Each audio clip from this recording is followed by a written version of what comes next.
नमस्कार, मैं सुनील आज फिर एजुकेशन प्रभा यूट्यूब चैनल पर आपका हार्दिक स्वागत करता हूं।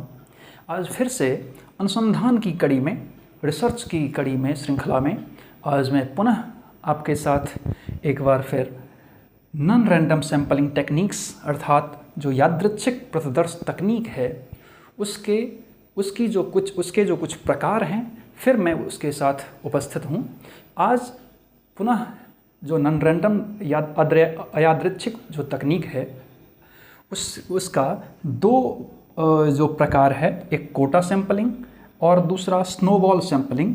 अर्थात कोटा को जब हम जैसे कि हम कोटा के नाम से जानते हैं, फिर यथांश नियतांश के नाम से जानते हैं, उसी प्रकार से स्नोबॉल को हम हिमगेंद या हिमकंदुक या छिपी हुई प्रतिदर्श के नाम से भी जानते हैं। तो आज पुनः फिर से हम इसकी शुरुआत करते हुए, अनुसंधान की कड़ी की शुरुआत करते हुए पुनः आज सबसे पहला जो हमारा टॉपिक है, जो कि नॉन रैंडम सैंपलिंग टेक्निक्स का पहला मेथड है। इससे पहले अगर आपको याद हो तो मैंने इससे पहले दो के बारे में चर्चा की थी और आज पुनः मैं दो के बारे में फिर से चर्चा करूँगा, कोटा सैंपलिंग। अब पुनः सबसे पहले कोटा सैंपलिंग। कोटा सैंपलिंग को देखेंगे कि ये वस्तुतः क्या होता है।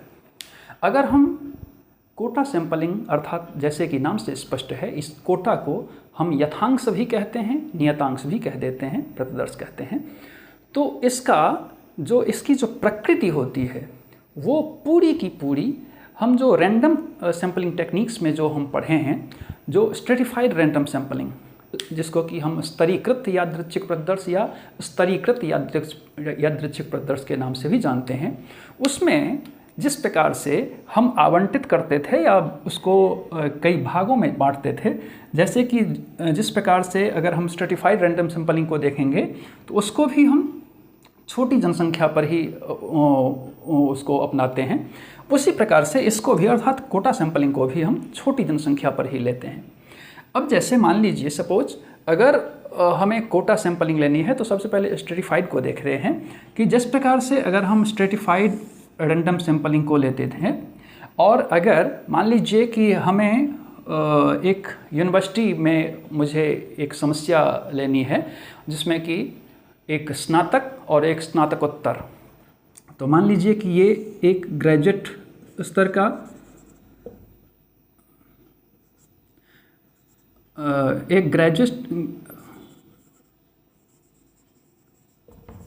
ग्रेजुएट स्तर का और एक पोस्ट ग्रेजुएट स्तर का। तो ग्रेजुएट स्तर का और पोस्ट ग्रेजुएट स्तर का अगर मान लीजिए कि हमें एक समस्या हमने लिया है, तो मान लीजिए कि पहले एक समस्या लिया है जो कि क्या है, यूनिवर्सिटी से संबंधित, यूनिवर्सिटी के जो छात्र हैं उससे संबंधित। अब हम अगर उसको दो भागों में डिसाइड करते हैं, दो भागों में डिवाइड करते हैं, जिसमें कि क्योंकि आपको कभी भी क्या करना है कि उसकी प्रकृति के अनुसार उसके गुणों, दोषों, उसकी क्षमताओं, योग्यताओं के आधार पर ही हम उसको बांट सकते हैं। तो जैसे अगर हम मान लीजिए कि अगर वहाँ पर मोस्टली अगर ग्रेजुएट और पोस्ट ग्रेजुएट हैं, तो हम अगर उसको दो भागों में बांटते हैं उसके हिसाब से, तो मान लीजिए कि अगर टोटल पॉपुलेशन इस यूनिवर्सिटी में कितना है, 1000 मान लीजिए सपोज कि 1000 की अगर जनसंख्या है जिसमें ग्रेजुएट और पोस्ट ग्रेजुएट है, तो अगर मान लीजिए कि अगर 800 कितना है, 800 अगर ग्रेजुएट है और 200 अगर पोस्ट ग्रेजुएट है छात्र, तो हम क्या कर सकते हैं। तो जिस प्रकार से हम स्तरीकृत यादृच्छिक प्रतिदर्श में भी दो क्रमों में, इसको दो पार्टों में या बहुत सारे अलग अलग पार्टों में हम उसके गुणों दोषों के आधार पर हम बांटते हैं, योग्यताओं क्षमताओं के आधार पर बांटते हैं, उसी प्रकार इस कोटा नियतांश यथांश प्रतिदर्श में भी हम क्या करेंगे, उसी ही प्रकार से हम उसको उसके गुणों, दोषों, योग्यताओं, क्षमताओं के आधार पर हम उसको स्तर में बांट देंगे। अब मान लीजिए कि अगर मैंने ये किसी यूनिवर्सिटी में लिया है, 1000 अगर उसकी क्षमता है और वहाँ पर अगर मेरे पास दो क्राइटेरिया हैं जिसमें कि ग्रेजुएट और पोस्ट ग्रेजुएट है, जिसमें कि 1000 टोटल में से 800 ग्रेजुएट और 200 पोस्ट ग्रेजुएट है, तो हम क्या करेंगे कि दो भागों में मैंने बांट दिया। अब दो भागों में बांटने के बाद हम इससे पहले जब हम स्तरीकृत यादृच्छिक प्रतिदर्श को करते थे तो हम क्या करते थे कि इसमें से बिल्कुल रैंडम की एक विधि अपना लेते थे और रैंडमाइजेशन करके हम यहाँ से निकालते थे, किसके लिए? नमूने के लिए, प्रतिदर्श के लिए। लेकिन इसमें हम ऐसा नहीं करेंगे, इसीलिए तो नॉन रैंडम है। तो इसीलिए इसको नॉन रैंडम या यादृच्छिक प्रतिदर्श भी कहते हैं। तो इसमें हम क्या करेंगे? हम अपने मन से, अपनी इच्छा के अनुसार, अपनी प्रकृति के अनुसार, अपनी व्यवस्था के अनुसार हम क्या करेंगे? इसमें से क्या करेंगे? नमूने का चयन कर लेंगे। अब मान लीजिए कि अगर यहाँ पर 800 छात्र हैं तो 800 का अगर हम परसेंटेज करेंगे 10% के हिसाब से, तो यहाँ पर कितने हो जाएंगे? 80 हो जाएंगे। और फिर अगर यहाँ पर 200 है तो यहाँ पर कितने हो जाएंगे? 20 छात्र हो जाएंगे। अब आप कहेंगे कि ये आपने 80 और 20 क्यों लिया है? तो हम 80 और 20 इसलिए लेते हैं कि एक तो उसमें क्या होता था स्ट्रेटिफाइड में, एक आपका ये क्या होता था, एक समानुपातिक होता था, एक असमानुपातिक होता था। समानुपातिक में आप किसी परसेंटेज को लेकर के हिसाब से ही आप उसको लेते थे और एक अपनी मर्जी से आप उसका चयन करते थे असमानुपातिक में। लेकिन इसमें हम क्या करते थे, क्योंकि हम एक तो रैंडमली भी उसको रैंडमाइजेशन नहीं करते हैं, तो हम दोनों को सही सही ढंग से जो कितना इसका जो नमूना है, इसका जो न्यादर्श है, वो उसको सही ढंग से प्रतिनिधित्व करे, इसके कारण से हम इसके छात्रों के अनुपात में इसको ले लेते हैं।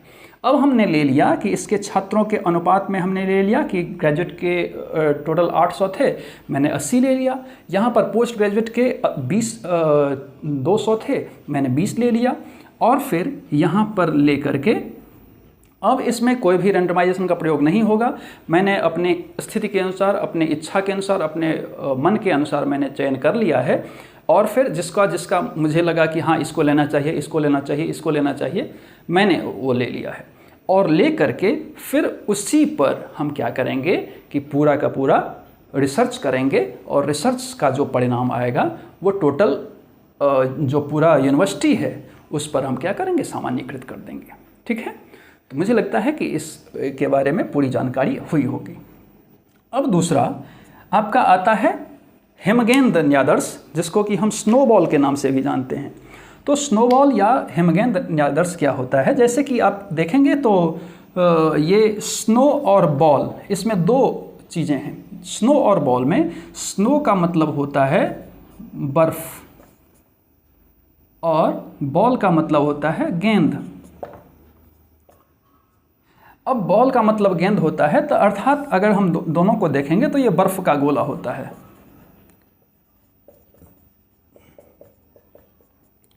अब ये बर्फ़ का गोला होता है।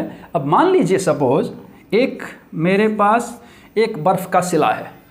अब एक बर्फ़ का सिला है, अगर मैं उस बर्फ़ को एक सामान्य टेम्परेचर पर उसको मैं कहीं पर रख देता हूँ तो क्या होगा? कुछ देर बाद ये पिघलते पिघलते पिघलते पिघलते ये सारा पिघल जाएगा और सारा पिघल जाएगा और यहाँ पर इसका जो पानी होगा इसका बहाव हो जाएगा। यहीं पर अगर मैं इसको किसी पात्र में रख देता हूँ, किसी बर्तन में रख देता हूँ, तो क्या होगा कि इसका जितना भी पानी होगा इस बर्तन में क्या होगा? वो आ जाएगा। अब मुझे एक बात बताइए कि अगर मान लीजिए कि इस बर्फ़ के गोले को जब ये पिघल चुका है तो क्या हम ये डिसाइड कर सकते हैं कि यहाँ जो पानी है या फिर यहाँ जो पानी है वो बर्फ़ के किस हिस्से का पानी है? ऐसा हम डिसाइड कर सकते हैं क्या?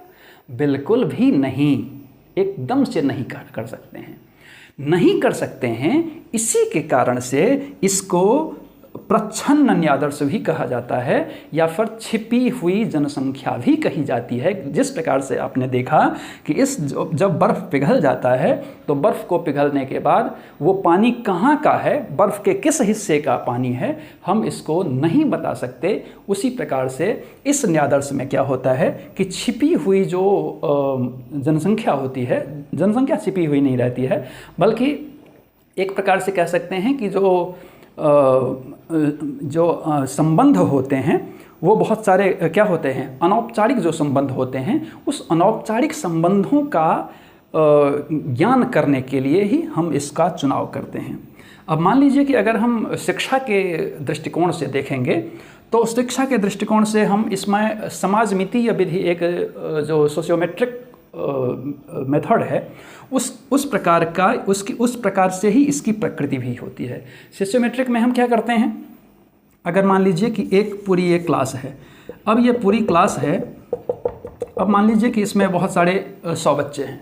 अब 100 बच्चे हैं, मुझे अगर ये पता करने की कोशिश करनी है कि हाँ इसमें इस पूरी क्लास में किसका संबंध किसके साथ क्या बेहतर है, या फिर हमें अगर नायकीय परंपरा को देखना होगा कि इसमें सबसे ज़्यादा चहेता छात्र कौन है, तो हम क्या कर सकते हैं कि सभी छात्रों को एक क्या करेंगे कि उसको बताएंगे कि तुम जिसको पसंद करते हो तुम उसका नाम एक पुर्जी पर लिख करके मुझे मेरे पास दे दो। अब 100 के 100 छात्र क्या किए कि किसी दूसरे का वो नाम अपना उस पुर्जी पर लिख करके दे दिया। उसमें कई बार क्या होता है कि अब मान लीजिए कि जिसका नाम सबसे ज़्यादा बार आया लिखा गया तो उसको हम समझते हैं कि क्या है, ये नायक है। जिसका नाम किसी ने नहीं लिखा उसका हम समझते हैं कि इसको कोई भी पसंद नहीं करता। कुछ लोग ऐसे होते हैं जो कि इसको ये पसंद किया, इसको ये पसंद किया, इसको ये पसंद किया, इसका नाम वो लिखा, उसका नाम वो लिखा। कई बार ऐसा होता है कि इसको ये पसंद किया, इसको ये पसंद किया। तो इस प्रकार से बहुत सारी कुछ लोग ऐसे होते हैं जो कि खुद का नाम अपने पुर्जी पर लिखते हैं, अर्थात वो उसको अपना खुद को ही वो पसंद करता है, बाकी किसी को नहीं पसंद करता है।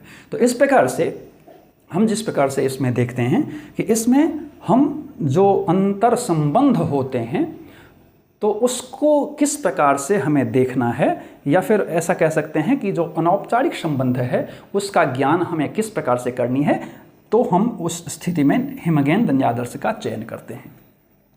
अब एक आपको और उदाहरण हम देंगे।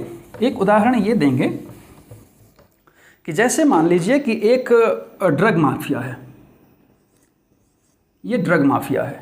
अब ड्रग माफिया ने क्या किया, इसको क्या करना है कि अपने जो ड्रग का व्यापार है उसको आगे बढ़ाना है। आगे बढ़ाना है तो अब ये क्या करता है कि इसने 2 लोगों को पकड़ लिया।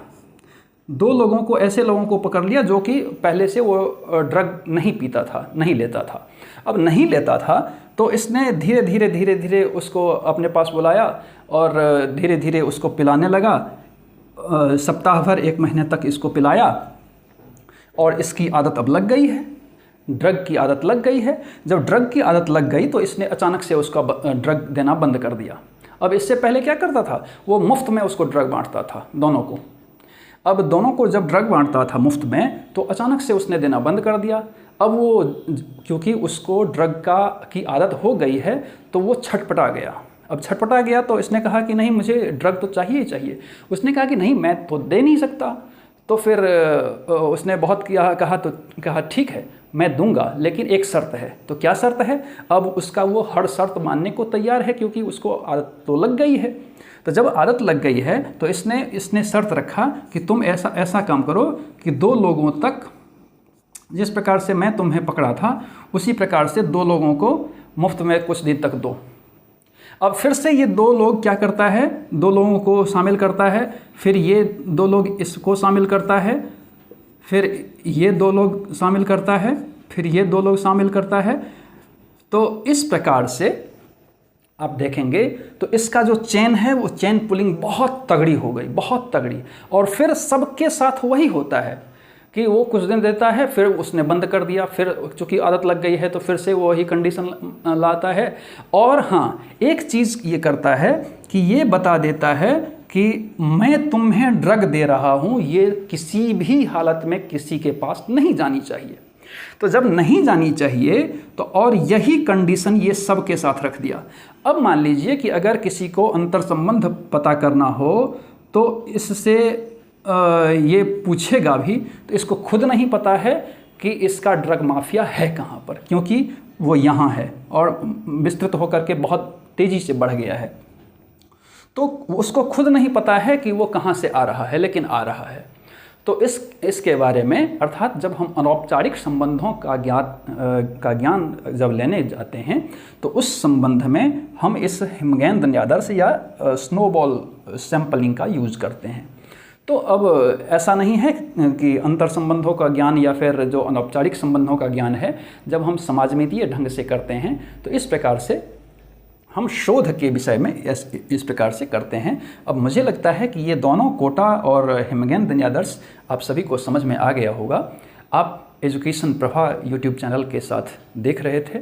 मैं सुनील सर आप सभी का पुनः हार्दिक स्वागत करता हूं और इस धन्यवाद के साथ कि आप मेरे चैनल को सब्सक्राइब कीजिए, लाइक कीजिए, शेयर कीजिए और बेल आइकन को ज़रूर प्रेस कीजिए। धन्यवाद।